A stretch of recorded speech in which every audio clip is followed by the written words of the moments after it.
बरतानिया के मुमताज कारोबारी सियासी समाजी शख्सियत चौधरी अख्तर खान मलवाना, चौधरी परवेज खान मलवाना, चौधरी मलिक मलवाना के मामू चौधरी मोहम्मद नवाज कोठा गुजर खारिया पाकिस्तान में मुख्तसर अदालत के बाद अपने खालिक हकीकी से जा मिले। उनकी नमाज़े जनाजा आबाई गांव कोठा गुजर में अदा कर दी गई और बाद में मुकामी कब्रिस्तान में सुपुर्द खाक कर दिया गया। उनकी वफात पर चौधरी अख्तर मलवाना के घर मैनचेस्टर में पाकिस्तानी कम्युनिटी और उनके रिश्तेदारों का तांता बंधा रहा।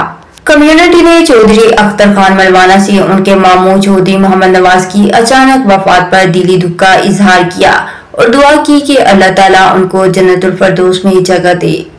चौधरी अख्तर मलवाना ने मीडिया से खुसूसी बात करते हुए कहा कि उनसे अफसोस करने वालों का शुक्रिया अदा किया और कहा कि उनके मामू चौधरी मोहम्मद नवाज ने सारी जिंदगी कम्युनिटी की बहुत खिदमत की है।